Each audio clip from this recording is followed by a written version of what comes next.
The blood on Celeste Warren's hands came from 19 hours straight of breaking rock in the Silver Ridge mine. And when the foreman told her she would receive half the wages promised, something inside her cracked wider than any vein of ore she had ever split.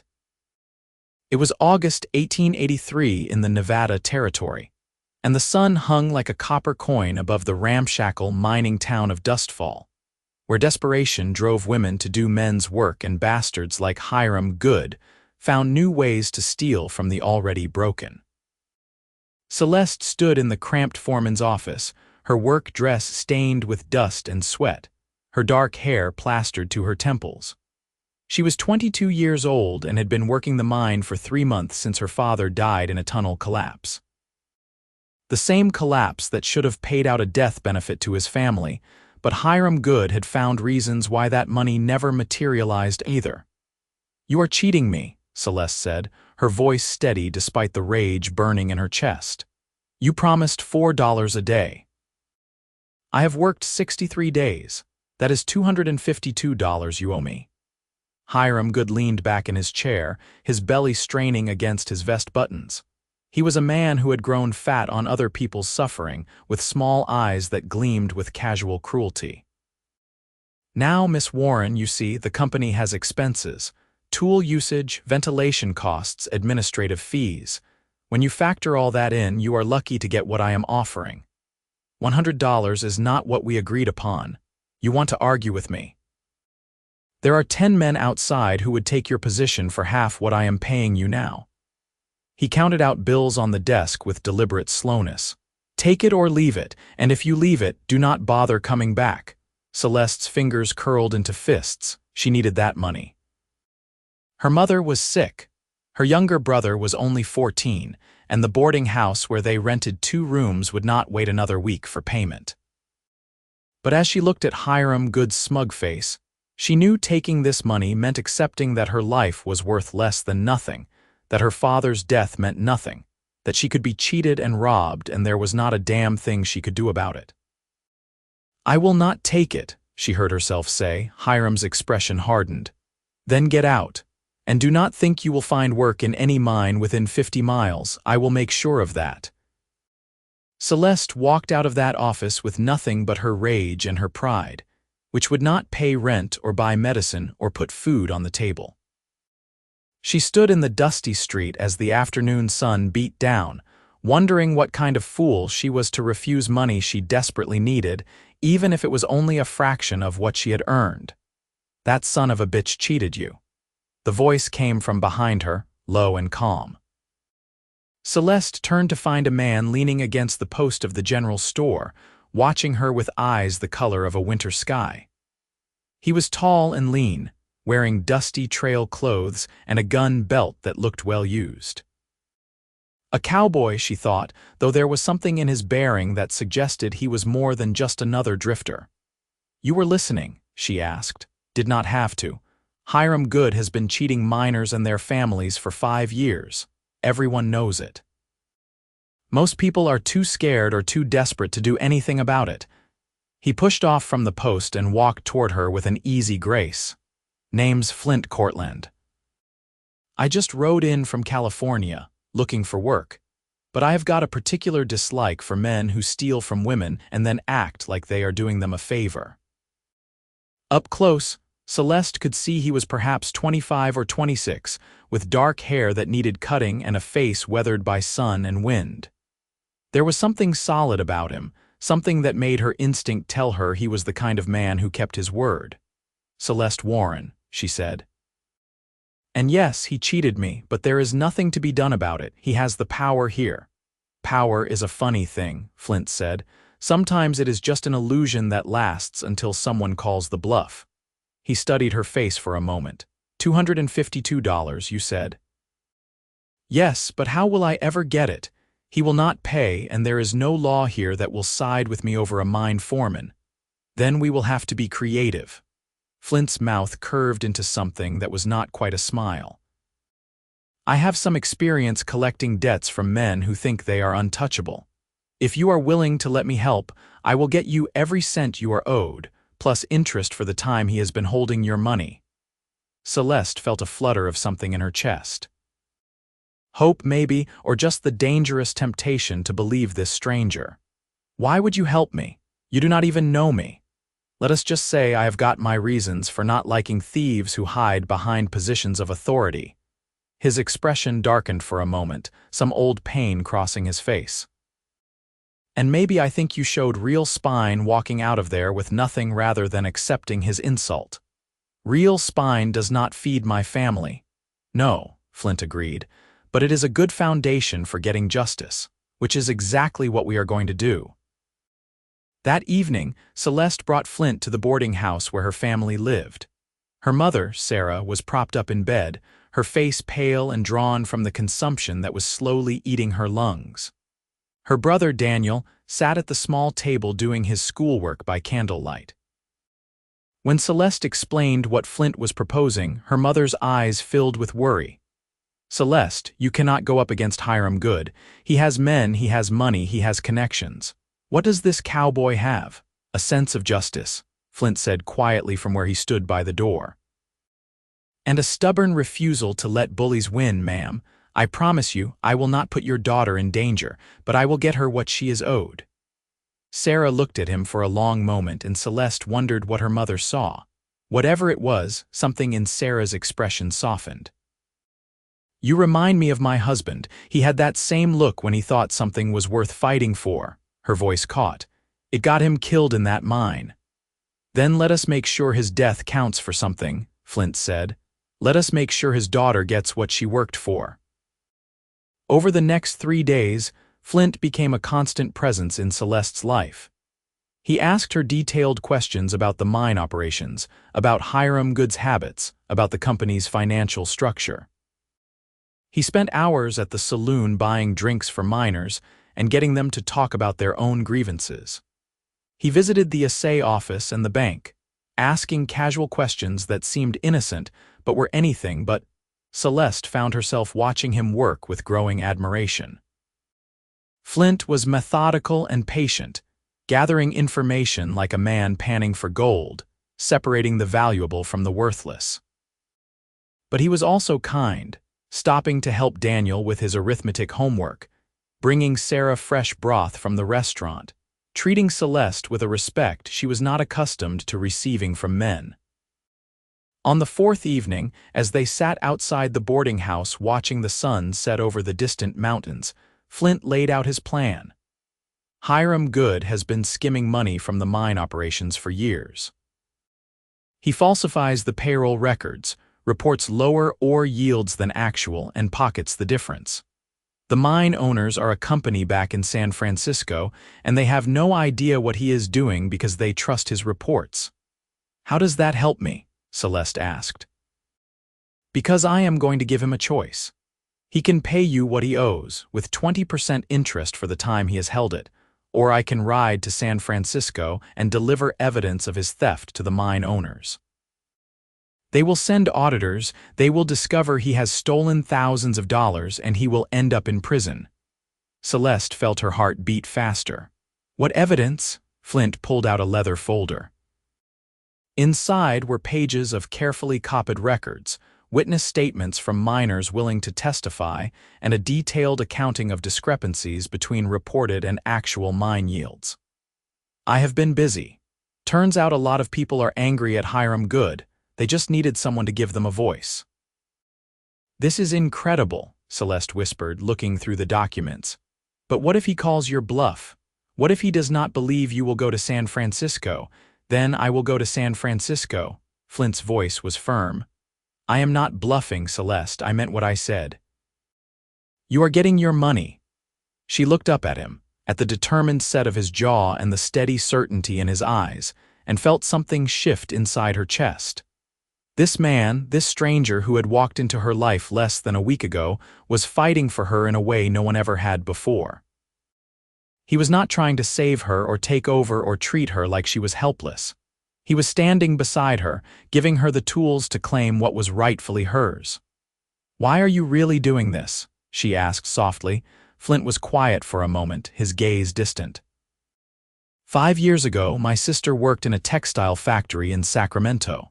The owner kept cutting wages, making the women work longer hours for less pay. When my sister tried to organize the workers to demand fair treatment, she was fired and blacklisted. She could not find work anywhere.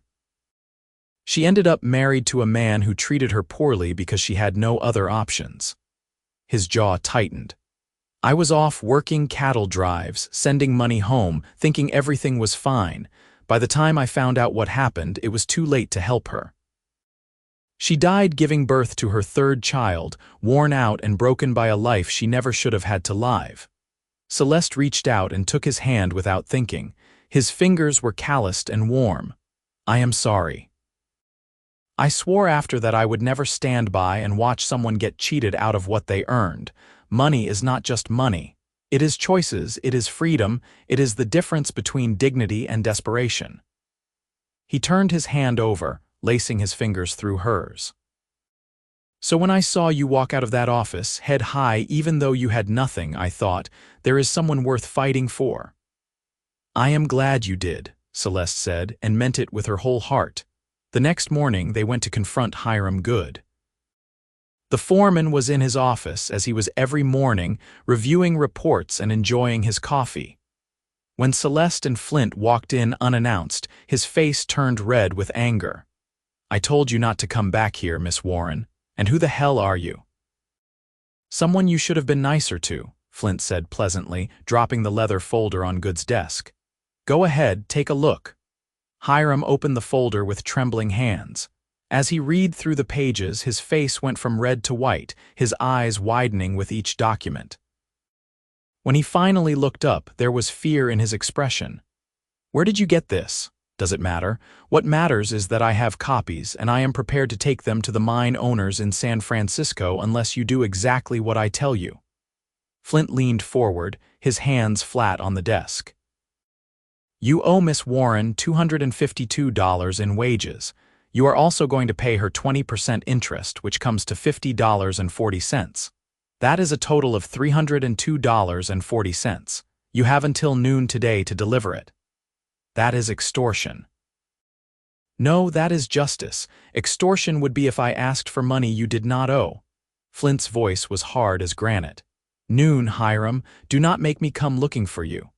They walked out of the office, leaving Hiram Goode staring at the evidence of his crimes. Celeste's hands were shaking, adrenaline rushing through her body. She had just confronted the man who had made her life miserable, and she had won. Do you think he will pay? She asked as they stepped into the bright morning sunlight. He will pay, Flint said. Men like him are cowards at heart. They only have power when everyone is too afraid to challenge them. You challenged him, and you won. At 11:30, Hiram Goode's clerk came to the boarding house with an envelope. Inside was $302.40 in cash, along with a brief note stating that Miss Warren's employment had been terminated but all debts had been settled in full. Celeste counted the money twice, hardly believing it was real. Her mother cried with relief. Daniel whooped with joy and hugged his sister. And Celeste looked at Flint, who was standing by the window with a satisfied smile on his face, and felt her heart swell with gratitude and something deeper, something she was almost afraid to name. You did it, she said. We did it, Flint corrected. You were the one who had the courage to walk away from his insult. I just helped you collect what you earned. That evening, Celeste insisted Flint join them for dinner. It was a modest meal, but it was the best they could afford with the money they now had. As they ate, Celeste found herself studying Flint's face, the way he laughed at Daniel's jokes, the gentle way he spoke to her mother, the warmth in his eyes when he looked at her. After dinner, she walked him outside. The night was cool and clear, stars scattered across the sky like diamond dust. What will you do now? Celeste asked. You said you were looking for work when you came to town. I was thinking I might stick around for a while, Flint said. There is a ranch about 10 miles south that is hiring hands, and I have got reasons to want to stay in the area. What reasons? He turned to face her fully, his expression serious. You, Celeste, I want to stay because of you, her breath caught in her throat. You barely know me. I know enough. I know you are strong and brave and loyal. I know you would rather have nothing than accept something unjust. I know you work yourself to the bone for your family. I know when you smile, which is not often enough, it makes me want to do anything to see it again." He took a step closer. "I know I have never met anyone like you, and I am not ready to ride away and spend the rest of my life wondering what might have happened if I had stayed." Celeste felt tears prick her eyes. No one had ever spoken to her like this before, like she was something precious and worth treasuring. "I do not want you to go either. This past week, having you here, it has made me feel like maybe life does not have to be just about surviving. Maybe it can be about more." Flint reached out and cupped her face in his hands, his touch gentle. "It can be about everything. If you are willing to take a chance on a wandering cowboy who has nothing to offer but his heart and his word. Your heart and your word are worth more than all the silver in that mine," Celeste whispered. When he kissed her, it felt like coming home. Like finding something she had not known she was searching for. His lips were warm and gentle, and she leaned into him, letting herself feel safe and cherished for the first time in longer than she could remember. Over the following weeks, Flint took the job at the ranch, working long days herding cattle and mending fences. But every evening he came to town to see Celeste. They would walk together through the streets of Dustfall, talking about everything and nothing. He told her about his life on the trail, about the places he had seen and the people he had met. She told him about her father, about the dreams she had given up when he died, about the life she hoped she might still build. Slowly, carefully, they built something real between them. Flint was patient, never pushing for more than she was ready to give, always respectful of her family and her responsibilities. He brought medicine for her mother and helped Daniel with his studies. He fixed things around the boarding house that had been broken for months. He made himself not just a part of Celeste's life, but a part of her family. 3 months after they met, on a crisp November evening, Flint asked Celeste to marry him. They were sitting by the creek that ran behind the town, watching the water flow over smooth stones. He did not have a ring, just his earnest face and his hopeful eyes. "I do not have much," he said. "But I have saved some money, and the ranch owner says he will sell me a parcel of land if I want to start my own place. I can build us a house, start a herd. It will not be easy, but it will be ours. And I promise you, Celeste, I will spend every day of my life making sure you never regret saying yes." Celeste felt joy bubble up inside her like spring water. "Yes," she said, laughing and crying at the same time. "Yes, I will marry you." They were married in December, in a simple ceremony at the church with her mother and brother as witnesses. Celeste wore a dress of cream-colored cotton that Flint had bought for her, and she felt more beautiful than she ever had in her life. When Flint slid a plain gold band onto her finger and promised to love and honor her all his days, she believed him with every fiber of her being. They moved into a small cabin on Flint's new land, and Celeste threw herself into making it a home. She planted a garden, sewed curtains, learned to cook meals that made Flint's eyes light up with pleasure. Her mother's health improved with better food and less stress, and Daniel came to stay with them on weekends, helping Flint with the ranch work and learning skills that would serve him well in life. The first year of their marriage was hard work, but filled with joy. Flint proved to be everything he had promised and more. He treated Celeste as an equal partner, asking her opinion on decisions about the ranch, splitting the work fairly between them, never once making her feel like she was anything less than his full partner in building their life together. At night, in the privacy of their bedroom, he taught her about passion and tenderness, about the way bodies could speak when words failed. Celeste had not known it was possible to feel so much, to want someone so intensely while also feeling completely safe.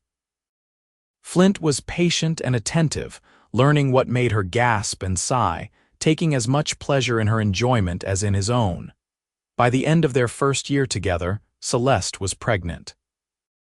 She told Flint on a warm June evening as they sat on the porch watching the sunset paint the sky in shades of orange and pink.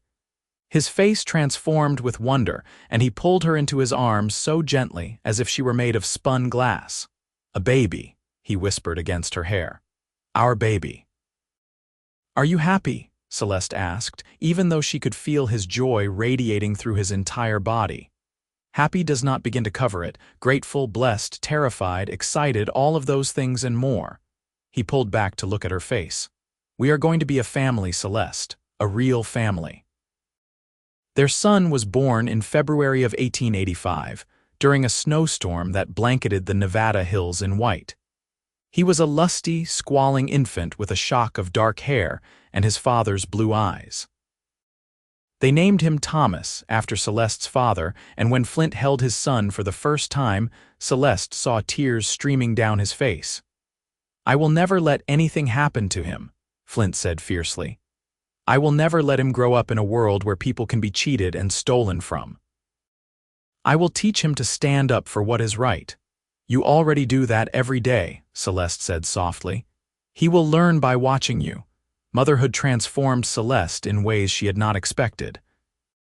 She had always been strong, had always been capable, but now she discovered reserves of love and protectiveness she had not known existed. Thomas became the center of her world, and watching Flint with their son made her fall in love with her husband all over again. Flint was a devoted father. He would walk the floor with Thomas at night when the baby was fussy, singing old trail songs in his rough voice. He built a cradle with his own hands, carving horses and cattle into the wood. He would lie on the floor and let Thomas crawl all over him, laughing at the baby's delighted giggles. As Thomas grew from infant to toddler, the ranch prospered. Flint had a gift for working with animals, and his cattle grew sleek and healthy. He hired 2 hands to help with the work, paying them fair wages and treating them with respect. Word spread, and before long, other ranchers were coming to Flint for advice on breeding and land management. Celeste managed the business side of the ranch, keeping meticulous records and handling negotiations with buyers. She discovered she had a head for numbers and a talent for reading people. Together, she and Flint made the ranch not just successful but respected. 3 years after Thomas was born, Celeste gave birth to twin daughters. They came into the world on a bright May morning, one right after the other, both of them small and perfect and loud. They named them Rose and Ruby, and Flint declared himself the luckiest man in Nevada to be surrounded by so much beauty and noise. Life settled into a rhythm that was busy and demanding but deeply satisfying. The ranch continued to grow, and so did their family. Celeste's mother moved into a cottage on their property, her health much improved from the early days when they could barely afford medicine. Daniel, now 18, worked alongside Flint, learning the ranching business and saving money to start his own place someday. On quiet evenings, when the children were asleep and the work was done, Celeste and Flint would sit on the porch and watch the stars. Sometimes they talked about their days, about plans and dreams and the 1,000 small details of life. Sometimes they just sat in comfortable silence, hands linked, grateful for all they had built together. Do you ever think about that day in Dustfall? Flint asked one evening. When you walked out of Hiram Goode's office with nothing. I think about it often, Celeste admitted. It was the worst moment of my life in some ways. I was so angry and so scared. But it was also the beginning of everything good that came after, because you refused to accept less than you deserved. Flint lifted her hand to his lips and kissed her knuckles. That took real courage. You gave me courage. You showed me that fighting for what is right is not just possible, it is necessary. You changed my life, Flint. We changed each other's lives, he corrected. I was just drifting before I met you. Moving from place to place, never putting down roots, never letting anyone get close. You gave me a reason to stay, a reason to build something lasting. I love you, Celeste said, the words as true now as they had been the first time she said them on their wedding night. I love the life we have made together. I love the man you are and the father you have become. I love everything about us. Flint pulled her close, tucking her head under his chin. I love you too, more than I can ever say. You are the best thing that ever happened to me, Celeste Cortland.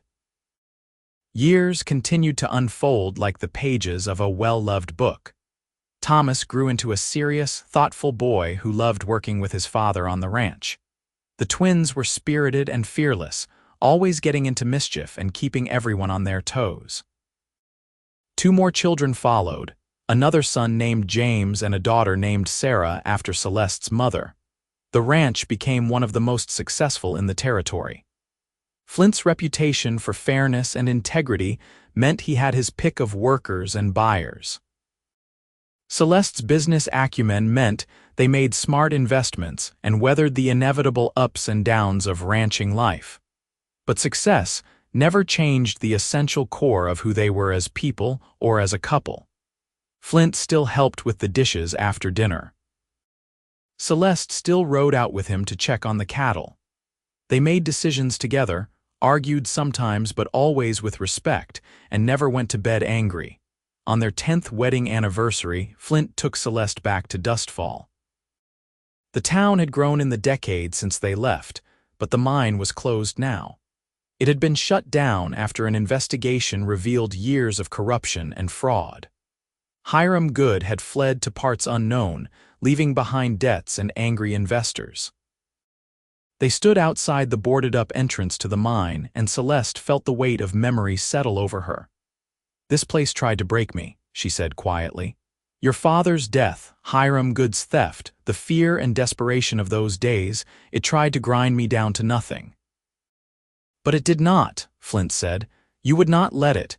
You stood up and demanded better, and you got it." "We got it," Celeste corrected, echoing words he had spoken to her so many times. "I could not have done it without you. Maybe we both needed each other at exactly the right moment." Flint wrapped his arms around her from behind, resting his chin on her shoulder. "Maybe that is what love is, finding someone who makes you brave enough to fight for what you deserve." They left Dustfall that afternoon and rode back to the ranch, to the home they had built with their own hands and hearts. The children ran out to greet them, clamoring for stories and presents. Celeste's mother was on the porch, holding the youngest baby and smiling. Daniel was in the barn with the hands, his laughter ringing out across the yard. That night, after the children were asleep and the house was quiet, Celeste stood in the bedroom she shared with Flint and looked at their life. The sturdy furniture he had built, the quilts she had sewn, the photographs of their family on the walls. Every piece represented work and love and the conscious choice they made every day to build something good. Flint came up behind her, wrapping his arms around her waist. "What are you thinking about?" "Everything," Celeste said. "How far we have come, how different life is now from those days in the mine, how grateful I am for every moment that brought us here." "I am grateful too," Flint said softly. "For your courage, for your love, for the family we have made. You are the best partner a man could ever ask for." Celeste turned in his arms and kissed him, pouring a decade of love and partnership into that touch. When they finally pulled apart, both were smiling. "I want to tell you something," Celeste said. "I never told you this, but that day when you offered to help me, I almost said no. I almost walked away because I was so used to handling everything alone, I did not know how to let someone help me. What changed your mind? Your eyes. You looked at me like I mattered, like my fight was important. Nobody had looked at me that way in so long. I thought, maybe this man is different, maybe I can trust him, and I was right." She cupped his face in her hands. "You are different, Flint. You have given me everything I never knew I needed. A home, a family, a partnership, love, real love, the kind that makes everything possible. You have given me the same," Flint said, his voice thick with emotion. "When I found you, I found my purpose. You and our children, this ranch, this life, it is all I ever wanted. You are all I will ever want." They made love that night with the tenderness of long familiarity and the passion of deep devotion. Afterward, lying tangled together in the darkness, Celeste felt complete in a way she had never imagined possible all those years ago when she was just a desperate young woman fighting for her wages. More years passed, each one adding layers to their story. Thomas fell in love with the daughter of a neighboring rancher and married at 21, bringing his bride to live on their land in a house Flint helped him build. The twins grew into beautiful young women.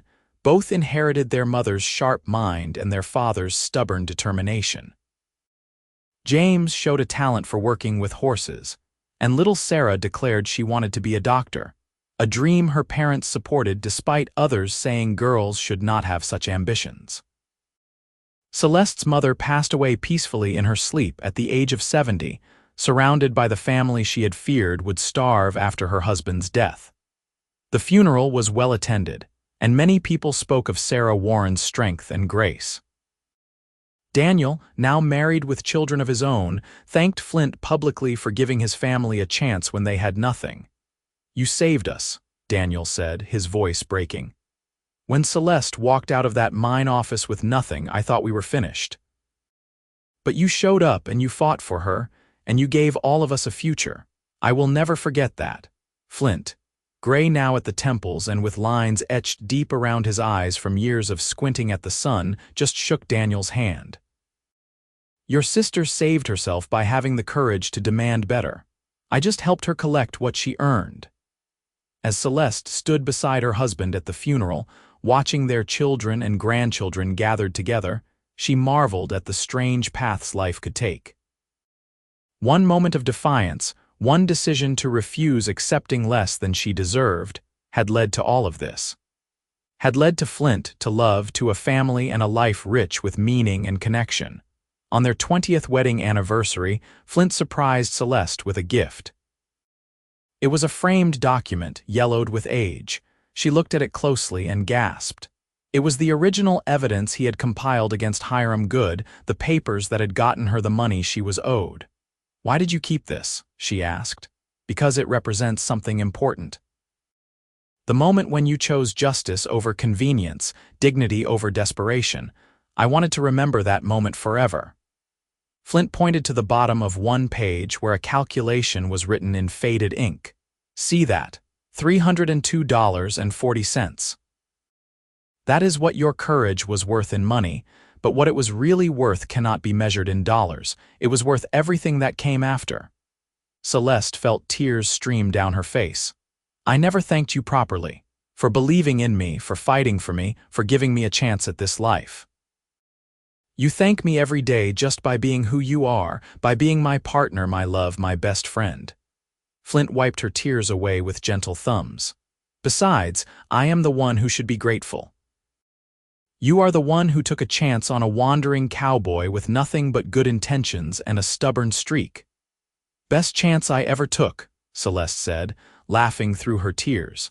They celebrated that anniversary surrounded by their ever-growing family. 5 children, 3 daughters-in-law and sons-in-law, and 7 grandchildren so far. The ranch house, expanded several times over the years, was filled with noise and laughter and love. As the sun set on that special day, painting the Nevada sky in brilliant shades of gold and crimson, Celeste and Flint slipped away from the party to their favorite spot overlooking the valley. They stood hand in hand, watching their cattle graze in the distance, and their family gathered on the porch behind them. 20 years, Celeste said wonderingly. "Sometimes it feels like yesterday, and sometimes it feels like we have always been together." "I hope we have another 20 years ahead of us," Flint said. "And 20 after that. I will never get tired of loving you, Celeste." "I will never get tired of being loved by you," she replied, leaning into his solid warmth. They continued to build their life together year after year.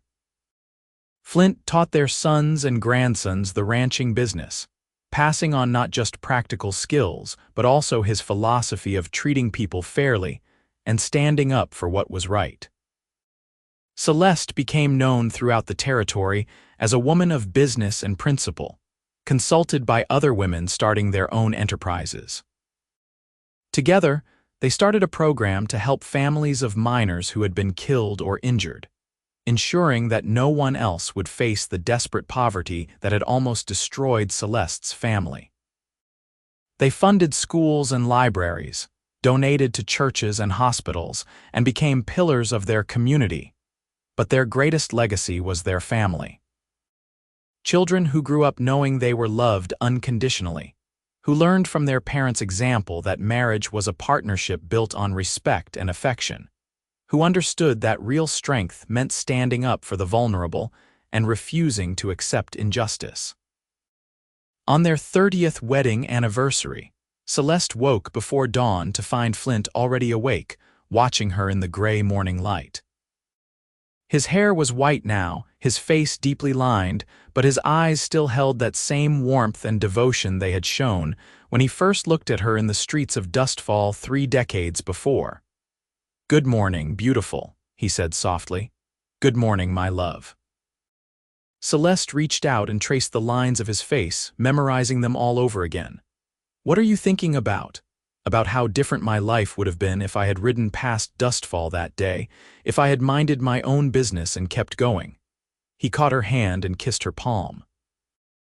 "I would have missed everything that matters. You, our children, this life we built. I would have just kept drifting until I died alone somewhere, never knowing what I was missing." "But you did not ride past. You stopped, you helped, you stayed," Celeste smiled. "And I am so glad you did. These 30 years with you have been the greatest gift of my life." "Mine too," Flint said. "Every single day." They rose together as the sun began to paint the sky pink and gold, beginning another day of their shared life. Flint made coffee while Celeste cooked breakfast, a comfortable routine perfected over decades. Their children and grandchildren would arrive later for another celebration, but these quiet morning moments belonged just to them. As they sat at the kitchen table, drinking coffee and watching the sun rise over the land they had built together, Celeste thought about the girl she had been. Young, desperate, furious at the injustice of a foreman stealing her wages. That girl could never have imagined this life, this love, this abundant joy. But she had found it anyway because she had been brave enough to refuse accepting less than she deserved. Because a cowboy with a strong sense of justice had decided her fight mattered. Because 2 people had chosen each other and then chosen every day after to keep choosing each other. "I love you," Celeste said, the words as fresh and true as they had been 30 years ago. "I will love you until my last breath and beyond." "I love you too," Flint replied, reaching across the table to take her hand. "You are my heart, Celeste. You always have been and you always will be." And in that moment, sitting in the home they had built with their own hands, surrounded by the evidence of their love and their life's work, Celeste knew that her father would be proud. She had not only survived his death and the injustice that followed, she had thrived. She had built something lasting and good. She had found love and partnership and purpose. She had won. Not just the battle for her wages, but the larger battle for a life of dignity and joy. And she had won it with Flint by her side, the cowboy who had collected every cent she was owed and then given her something far more valuable: his heart, his devotion, and a lifetime of love that would echo through generations. The sun climbed higher in the sky, flooding their kitchen with golden light, and somewhere in the distance, their grandchildren's laughter rang out as they played in the yard. It was a perfect morning in a life full of perfect mornings, and Celeste, holding her husband's hand across the table, knew she would not change a single moment of the journey that had brought them here.